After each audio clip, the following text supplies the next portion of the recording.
I had been really keen to watch The Velveteen Rabbit from 2023 because I love the story in general. Helena Bonham Carter voices a character, but it wasn't available on any streaming site that I had. But then I subscribed to Apple TV on Prime to watch something else and took the perfect opportunity to watch it. And I'm pleased to say I really enjoyed it. And it might be my favourite version of The Velveteen Rabbit that I've seen. And not just because HBC voices a character, she voices the horse, the wise horse character, and in general, I just absolutely loved it. There's one aspect that I didn't love, and I'll talk about that in a moment. But in general, I thought it was an absolute joy. This was released in 2023. It's quite a short film, depending on what classification you go by. It's maybe just feature length. It's about 44 minutes. So generally feature length is 40 minutes. Some places say 50 minutes. So borderline feature length. Directed by Jennifer Perrott and Rick Thiele. Written by Tom Bidwell. Based, of course, on the story by Margery Williams.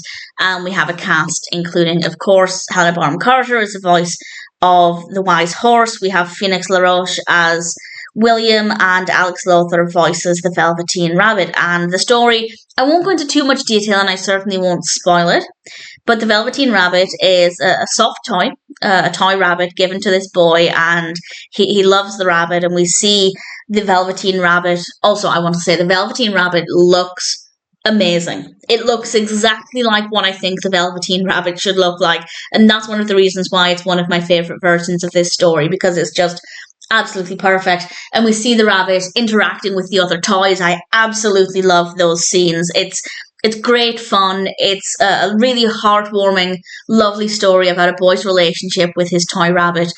And then it gets quite emotional and it gets a little heavier. And I don't want to go into too much detail about that. But the story itself, very, very well written. I haven't read it in quite a while, so I can't say it's a direct adaptation. I don't know if it's exactly the same, but it definitely in general follows the story quite closely. But if anybody has any more thoughts on that, please feel free to let me know.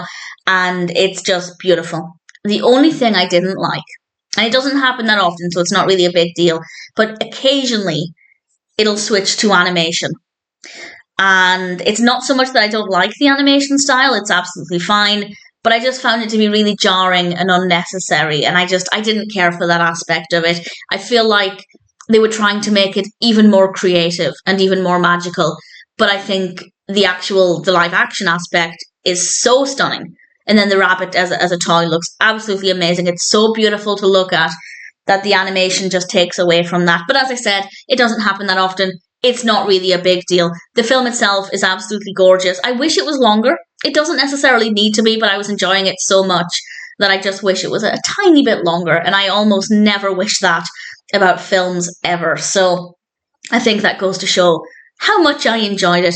If you're an existing fan of The Velveteen Rabbit and you haven't seen this version, please check it out. It's absolutely gorgeous. If you've never read The Velveteen Rabbit, you're not really aware of what it's about other than what I've shared, this is a great one to start with. As I said, I think it might be my favourite, with the added bonus of Helena Bonham Carter voicing the wise horse. So I loved it. It was definitely worth the wait. The Velveteen Rabbit is a beautiful film, and needless to say, it's one that I'm very, very happy to recommend.